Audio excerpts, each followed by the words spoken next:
Tari. Yaani hapa tutakufa mdomo wazi.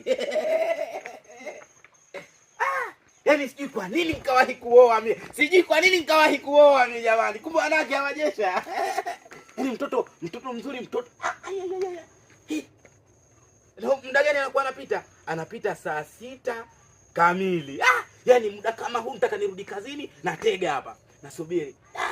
Ni mwanamke mzuri kama vile sitata daka nyumba gani huyo jamani. Mimi hali top. Nzuri.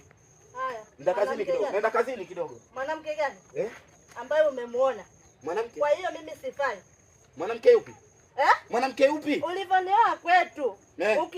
Ukuniona kwamba mimi sina thamani kwako. Kwa hiyo anayetingisha nani ndio unayeona thamani. Sio hivyo. Mbona nilikuwa anaangalia mshono tu mke wangu. Mshono kitu gani? Kwa hiyo mimi sina mshono. Keti hapa. Wapi? Keti. Uko wapi keti? Wewe.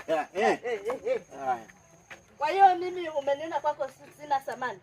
Wapi mke wangu, mbona sikufahamu? Mbona naye mzuri kama mzuri kitu gani? Wewe ukiona watu wamejaza ndio unasema Allahu Akbar. Mwanamke ana nani? Kwa hiyo mimi sina tepu. Mke wangu mbona unayo shape namba 8? Kisa sijavaa suruali ndio unasema hivyo. Mambo gani ya Mr. Mke wangu makofi yako ananyotoa hayo unajua? Ananyotoa nini? Mimi ulivyonioa kwetu, ulitoa shilingi ngapi kwetu? Kwa hiyo msitiri 20,000, ashasahau. 30,000 au? Mkubutue.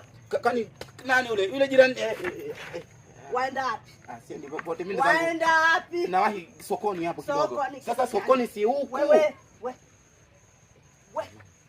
Ulivyonioa mimi, uliniambia nitakupa pesa za matumizi, utaenda mwenyewe sokoni. Kinachokupeleka sokoni? Nimekumbuka. Haya, ingia ndani. Ndani?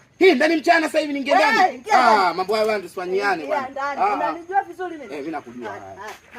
Subiri niangalie mara ya mwisho, kaende wapi?